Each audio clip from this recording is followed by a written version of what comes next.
Cette semaine, j'ai lu une étude sortie dans le Centre de la recherche économique et ses applications. Oui, je suis une grande intellectuelle. Cette étude portait sur le fait que les bars PMU en France subissent une disparition massive. Il y en avait encore 200 000 dans les années 60 et aujourd'hui moins de 40 000 dans tout le pays. Le vilain de la semaine, c'est donc la disparition des PMU. Et purée, ce que c'est dommage, quoi, parce que les bars tabac, meilleur concept du monde. Que serait le bar sans le tabac? Que serait le tabac sans le bar? Rien du tout. Bar tabac, meilleur duo comique de toute bonne soirée. Alors, les bobos pensent qu'ils ont inventé des trucs révolutionnaires avec leur concept store. Tu sais, ces endroits où c'est à la fois une friperie, un atelier de linogravure et un salon de tatouage où le gérant Noé te raconte des étoiles dans les yeux que, en fait, c'est vraiment un lieu hybride, mais pas du tout. Le premier concept store de France, c'est le bar PMU. Bar, tabac, journaux, paris hippiques, bonbons, fléchettes, débat politique. Le meilleur des concepts était déjà pris.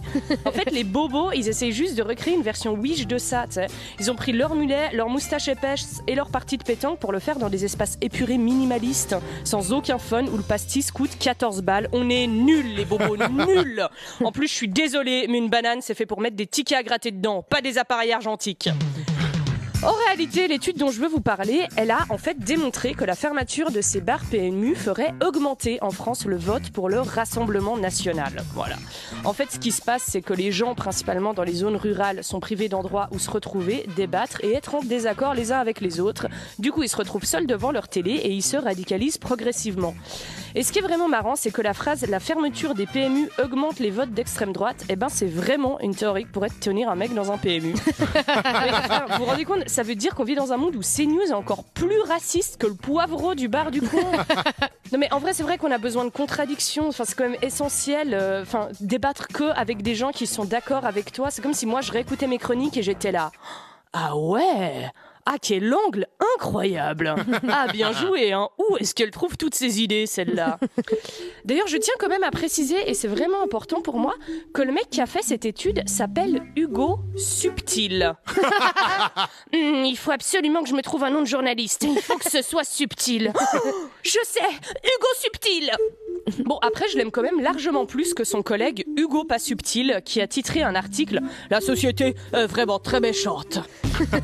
Pour revenir à l'article, c'est vrai que dans les bars, dès que quelqu'un dit un truc risible, il y a quelqu'un pour le reprendre derrière. Mais arrête de dire tes conneries, Franck. Franck étant un exemple, évidemment. Après, je trouve qu'ils font beaucoup la distinction entre les bars PMU et la télé, alors qu'en soi, un PMU, c'est un peu comme la télé, sauf pas détenu par des milliardaires. Tu sais, c'est vrai, tous les matins, il y a Stéphane qui fait sa revue de presse. Vers midi, il y a la météo sur la terrasse. C'est juste 2-3 personnes qui font « Ça se refroidit, hein? Ah, je pensais pas. » Puis le soir, comme sur Couleur 3, très très vite, ça peut partir en blind test. Ce que démontre surtout cet article, c'est qu'avant, les gens se fâchaient au bar et maintenant, ils se fâchent sous la section commentaires des articles du 20 minutes. Ce qui est d'ailleurs beaucoup plus pénible. Par ailleurs, Pascal Praud, il a suivi le même chemin que les gens dans les bars PMU. À la base, c'était juste un spécialiste sportif qui, après quelques heures, devient un petit peu politologue. Le truc le plus triste dans cette affaire, c'est que les personnes les plus concernées par cette étude ne pourront pas en débattre, parce que les PMU ont fermé. C'est fou, hein, une étude qui explique que les discussions de comptoir sont essentielles, mais qui pourra même pas être discutée au comptoir. Du coup, moi, ce que je vous propose, c'est d'aller discuter de cette étude avec la prochaine personne que vous croisez dans la rue. Comme ça, on fait baisser les statistiques ensemble.